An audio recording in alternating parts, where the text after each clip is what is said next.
Salam luar biasa dahsyat. Selamat datang kembali di channel ini. Senang sekali bisa kembali menyapa kamu semua. Ada orang yang mengeluh dan berkata, ekonomi sedang susah, semuanya melambat, daya beli turun. Jika kamu hanya membaca berita sekilas, kesimpulan itu seolah-olah benar. Namun, dari kacamata data dan analisis ekonomi perilaku, apa yang sebenarnya terjadi bukanlah uang yang menghilang, melainkan pergeseran cara orang membelanjakan uangnya. Orang tidak berhenti mengeluarkan uang, mereka hanya mengubah prioritas. Hari ini kita akan membedah sebuah data yang sedikit berbeda, yaitu Indonesia Tourism Outlook 2025 atau 2026. Kita akan melihat langsung angka-angka yang membuktikan bahwa di saat sektor lain melambat, ada satu sektor yang justru mencetak triliunan dolar. Pastikan kamu nonton video ini sampai habis. Karena kita tidak hanya membahas datanya, tetapi bagaimana kamu bisa memposisikan diri untuk mengambil keuntungan finansial dari pergeseran besar ini. Yuk, mari kita mulai. Judul yang akan kita bahas hari ini adalah Landscape Pariwisata Global 2025-2026. Fokus utamanya di sini adalah sebuah pernyataan penting, yaitu ketangguhan di tengah ketidakpastian ekonomi dan geopolitik. Sebagian orang mungkin berpikir bahwa ketidakpastian adalah sesuatu yang harus ditakuti. Mereka menahan diri untuk memulai bisnis atau membuat konten karena takut gagal di kondisi yang tidak menentu. Mari kita ubah cara pandang itu. Ketidakpastian ekonomi dan politik yang sedang terjadi itu tidak menghancurkan pariwisata, melainkan menguji ketangguhannya. Jika sektor pariwisata bisa tetap tangguh di tengah kondisi global yang tidak menentu, ini berarti manusia memiliki kebutuhan dasar untuk melakukan perjalanan dan mencari pengalaman baru yang tidak bisa dihentikan oleh berita-berita ekonomi yang kurang baik. Mari kita lihat data makroekonominya. Pertumbuhan ekonomi global itu memang menunjukkan tren perlambatan. Kita melihat angka 3,3% pada tahun 2024. Kemudian diproyeksikan turun menjadi 3,2% di tahun 2025 dan 3,1% di tahun 2026. Perlambatan yang terukur ini itu terjadi karena faktor penekan seperti kebijakan tarif, volatilitas pasar, polarisasi ekonomi, fragmentasi dagang, dan meningkatnya tensi geopolitik terutama di wilayah Timur Tengah dan Eropa. Banyak analis yang menyimpulkan bahwa penurunan dari 3,3% ke 3,1% itu adalah tanda bahaya. Namun, coba perhatikan kembali ekonomi yang masih tumbuh. Hanya kecepatannya saja yang berkurang. Perlambatan ini bukan sebuah kemunduran, melainkan sebuah proses penyesuaian pasar. Uang masih berputar, tetapi konsumen menjadi jauh lebih selektif. Mereka akan mencari produk dan layanan yang benar-benar memiliki nilai tambah yang nyata untuk kehidupan mereka. Nah, di sini kita temukan buktinya. Walaupun ekonomi global secara umum diproyeksikan melambat, sektor pariwisata itu justru menjadi anomali yang tumbuh sangat kuat. Kontribusi pariwisata terhadap produk domestik bruto atau PDB dunia itu diperkirakan mencapai 11,7 triliun dolar Amerika. Selain itu, jumlah wisatawan internasional diproyeksikan mencapai 1,73 miliar orang, di mana angka ini 15% lebih tinggi dari level sebelum pandemi terjadi. Sektor ini secara resmi telah melampaui level pra-pandemi. Kamu mungkin bertanya, bagaimana mungkin orang mengeluhkan ekonomi melambat, tetapi pariwisata malah menghasilkan 11,7 triliun dolar? Jawabannya sederhana, orang itu telah menyadari bahwa mengumpulkan barang tidak lagi memberikan kepuasan. Mereka menggeser pengeluaran mereka dari membeli barang fisik menuju pembelian pengalaman. Perjalanan dan liburan bukan lagi dianggap sebagai barang mewah, melainkan kebutuhan dasar untuk menjaga kewarasan pikiran di tengah tekanan pekerjaan dan lingkungan yang serba cepat. Sekarang, mari kita masuk ke faktor teknologi penggeraknya, yaitu revolusi kecerdasan buatan atau AI.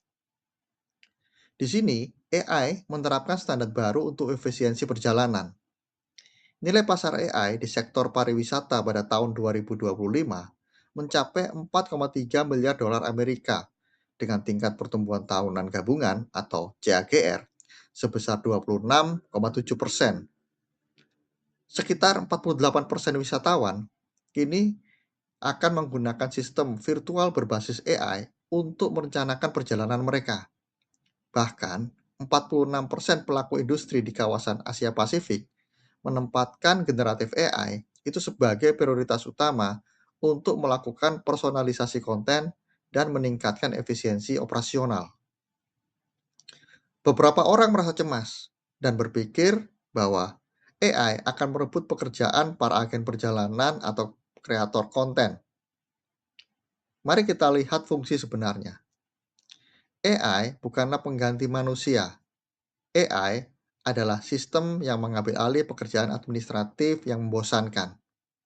Ketika kamu menggunakan asisten virtual atau digital concierge berbasis AI, kamu menghemat waktu berjam-jam. Waktu yang kamu hemat itu bisa kamu gunakan untuk menikmati pengalaman liburan itu sendiri. Atau bagi pelaku bisnis, waktu tersebut bisa digunakan untuk merancang strategi pemasaran yang lebih tepat sasaran. Sekarang, mari kita lanjutkan. Kita membahas tentang krisis lingkungan dan keharusan untuk menerapkan pariwisata hijau. Cuaca ekstrim saat ini menduduki peringkat pertama sebagai risiko global dalam 10 tahun mendatang. Industri merespon hal ini dengan menargetkan pengurangan emisi dari sektor penerbangan atau aviasi sebesar 65%. Hal ini dilakukan melalui penggunaan bahan bakar penerbangan berkelanjutan atau Sustainable Aviation Fuel (SAF). Hal ini juga didorong oleh permintaan pasar di mana generasi Z dan milenial kini semakin keras menuntut praktek pariwisata yang rendah emisi. Mungkin kamu berpikir bahwa menerapkan pariwisata ramah lingkungan itu hanya akan menambah biaya operasional bisnis kamu. Jika kamu melihat hanya sekedar biaya tambahan, memang terasa memberatkan. Tetapi, jika kamu memahami perilaku audiens saat ini, kepedulian terhadap lingkungan itu adalah nilai jual utama. Generasi Z dan milenial tidak akan segan melakukan atau mengeluarkan uang lebih banyak untuk produk atau jasa yang memiliki jejak karbon rendah. Jadi, keberlanjutan lingkungan bukan sekedar tanggung jawab moral, melainkan strategi bisnis yang sangat menguntungkan di masa depan. Di sini kita bisa melihat perubahan perilaku yang nyata. Minat perjalanan jarak jauh atau long haul itu menurun dari 49% menjadi 44%. Wisatawan kini beralih ke destinasi regional atau kawasan yang lebih dekat karena biaya perjalanan yang semakin tinggi dan adanya isu geopolitik di kawasan yang lain. Selain itu, 77% milenial dan Gen Z lebih mencari pengalaman yang bermakna ketika bepergian. Ini terbukti pada pertumbuhan segmen live event tourism, seperti perjalanan untuk menonton konser atau acara olahraga yang mencatat CAGR sebesar 16%. Penurunan perjalanan jarak jauh itu sering dianggap sebagai kerugian bagi maskapai penerbangan yang besar. Namun, bagi kita yang berada di Asia Tenggara, ini adalah keuntungan yang sangat besar. Turis kini akan lebih memilih pergi ke tempat wisata lokal atau negara tetangga yang biaya penerbangannya lebih masuk akal. Selain itu, mereka datang bukan sekedar untuk melihat pemandangan, tetapi untuk mencari pengalaman yang bermakna. Inilah momen yang paling tepat bagi para pembuat konten wisata lokal dan penyelenggara acara di daerah untuk menarik perhatian pasar yang sangat besar ini. Melihat semua data-data yang disebutkan di atas tadi, maka ada 3 langkah strategis adaptasi masa depan yang bisa segera diterapkan. Yang pertama adalah optimasi harga dan produk melalui penerapan bundling dynamic pricing, harga yang berubah sesuai dengan permintaan, serta paket liburan all inclusive untuk merespon sensitivitas biaya dari wisatawan. Kedua, konektivitas regional, yaitu memperkuat kerjasama lintas kawasan, khususnya di Asia Tenggara. Hal ini dilakukan untuk menangkap tren perjalanan jarak dekat atau short haul. Ketiga, fleksibilitas, yakni mengadopsi kebijakan pembatalan yang fleksibel serta personalisasi penawaran berbasis data. Banyak pelaku usaha mengira menurunkan harga secara langsung adalah salah satu cara yang menarik atau satu-satunya cara yang menarik untuk konsumen yang sensitif terhadap biaya. Ini adalah pemahaman yang kurang tepat dan bisa merusak bisnis kamu. Solusinya bukan membanting harga, tetapi memberikan nilai tambah melalui optimasi dan bundling. Gabungan layanan kamu, gunakan analisis data untuk menentukan harga yang paling tepat dan berikan kepastian lewat opsi pembatalan yang fleksibel. Daya saing kamu kini murni ditentukan oleh seberapa cepat kamu beradaptasi dengan tren global ini. Nah, sebagai penutup, saya merangkum semuanya di sini. Di sisi makroekonomi, meskipun ekonomi global melambat di angka 3,2%, pariwisata secara total itu mencetak nilai fantastis di 11,7 triliun dolar. Dari sisi teknologi, AI telah menjadi standar baru untuk menciptakan efisiensi dengan pertumbuhan 26,7% per tahun. Di sisi keberlanjutan lingkungan, Sustainable Aviation Fuel dan wisata hijau menjadi strategi utama untuk menekan risiko perubahan iklim. Oleh karena itu, langkah nyata yang harus dilakukan industri adalah fokus pada penciptaan nilai atau value for money dan mengoptimalkan konektivitas perjalanan regional. Kesimpulannya sangat jelas. Memahami angka-angka ini itu membebaskan kamu dari rasa khawatir yang tidak beralasan.